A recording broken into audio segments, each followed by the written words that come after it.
"If you make this movie, he will destroy you." That's what filmmaker Ali Abbasi was told before directing The Apprentice, the biographical drama about Donald Trump's rise to power. Just days before its scheduled release, the film's own financier tried to pull the plug, nearly killing the project that had already survived months of legal threats and intimidation. How did a movie starring Sebastian Stan and Jeremy Strong become what industry insiders call Hollywood's most dangerous film? Fasten your seatbelts. Behind this acclaimed production lies a battle for truth, power, and art. The story behind the screen is more dramatic than what's on it. From Cannes ovation to distribution nightmare.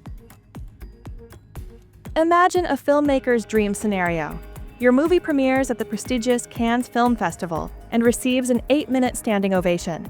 The critics are buzzing, industry execs are taking notice, and distribution deals should be rolling in any minute. That's exactly what happened with The Apprentice in May 2024. The film, starring Sebastian Stan as a young Donald Trump and Jeremy Strong as his mentor Roy Cohn, became the talk of the festival. But then something strange happened. The phones stopped ringing. What makes The Apprentice so interesting is its premise. The movie doesn't tackle the Trump we see on TV today. Instead, it focuses on his formative years, specifically his relationship with Roy Cohn, the notorious attorney who helped shape Trump's approach to business and public life. Sebastian Stan's portrayal of the young, ambitious real estate developer learning manipulation tactics from Cohn, played by Succession star Jeremy Strong, clearly resonated with the Cannes audience, who gasped at key revelations and applauded throughout the screening. The film's director, Ali Abbasi, must have felt on top of the world when those 8 minutes of thunderous applause finally ended, with critics praising the unflinching portrayal and audience members visibly moved. The Apprentice seemed destined for a major distribution deal. Controversial political figures have been the subject of successful films before, and this one had all the markers of a hit. The celebration was short-lived. Within hours of the screening, Trump's team launched a counteroffensive, sending cease and desist letters to the filmmakers and any potential distributors. The message was clear: distribute this film and you'll face legal consequences. Trump campaign spokesperson Stephen Chung didn't mince words. "We will be filing a lawsuit to address the blatantly false assertions from these pretend filmmakers."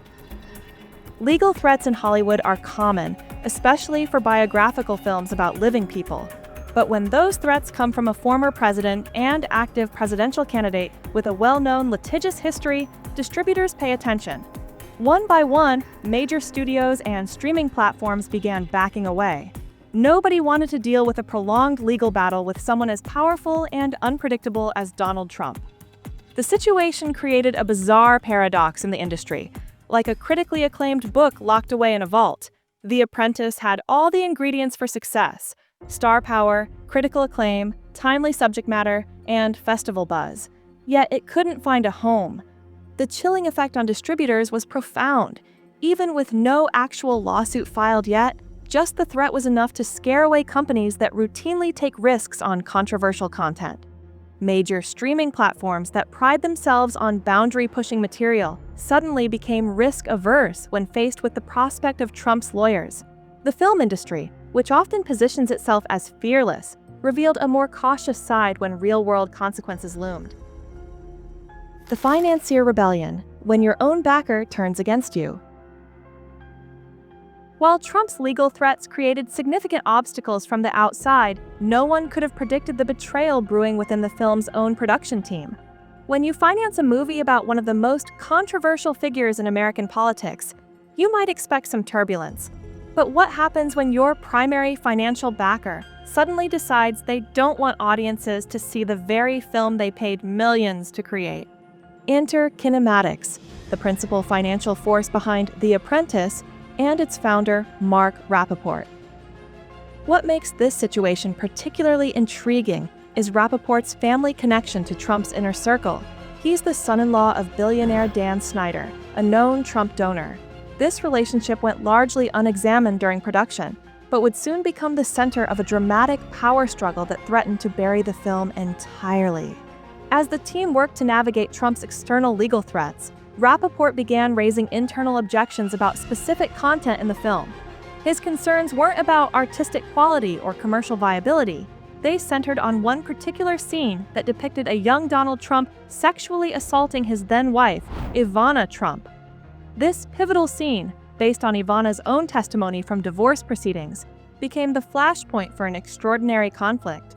What made Rappaport's opposition so dangerous wasn't just his financial stake in the project, but the extraordinary contractual leverage he held over the film's future. Kinematics possessed the right to approve any distribution deal for The Apprentice, essentially giving them veto power over how, when, or if audiences would ever see the finished product. This contractual chokehold created a paralysis in the film's release strategy that persisted for months. The situation became increasingly absurd. Here was a film receiving international acclaim, yet unable to reach viewers because its own financial backer was actively working against its release. Every major US distributor and streaming platform passed on the film, citing not just Trump's legal threats, but also the internal conflict surrounding that controversial scene with Ivana. Though she later walked back her claims in 2015 with a statement that the story was totally without merit, and that she and Donald were the best of friends, the filmmakers stood by their artistic interpretation of the historical record. The dispute eventually escalated toward legal action, threatening to delay the film's release until after the 2024 presidential election, precisely when its cultural relevance would be significantly diminished. Every day of delay worked in favor of those who wanted the film suppressed, creating a ticking clock that added pressure to an already tense situation. The irony wasn't lost on the filmmakers. They had created a story about Trump learning manipulation tactics from Roy Cohn, only to find themselves caught in a real-life power play using similar methods of obstruction and control. The very techniques portrayed in their film were now being deployed against them, creating a meta-narrative that was almost too perfect. The question looming over the production wasn't just whether audiences would see their work, but whether powerful interests could effectively erase an unflattering portrayal from public view through financial and legal maneuvering. The 11th Hour Rescue: How The Apprentice Found Its Way to Theaters. Just when it seemed The Apprentice might become a casualty of the very power dynamics it portrayed, an unlikely hero emerged from Hollywood's periphery. While established studios cowered in the face of legal threats, James Shani, a 36-year-old producer with a freshly launched company called Rich Spirit, saw opportunity where others saw only danger. What makes someone bet their entire business future on a film that powerful interests were actively trying to suppress? Shani had initially secured funding for an ambitious 3-film slate, positioning his new company for a gradual entry into the competitive world of film production. Instead, he made the extraordinary decision to risk everything on this single controversial project. Shani risked his entire company, betting that art should triumph over intimidation. In a bold move that defied conventional business logic, he negotiated directly with Kinematics to buy out their stake entirely, essentially rescuing a film trapped in what appeared to be an impossible situation. This dramatic intervention came with a crucial advantage: securing final cut rights for director Ali Abbasi. With legal threats looming over the production, only one distribution company stepped forward: Briarcliff Entertainment, led by Tom Ortenberg.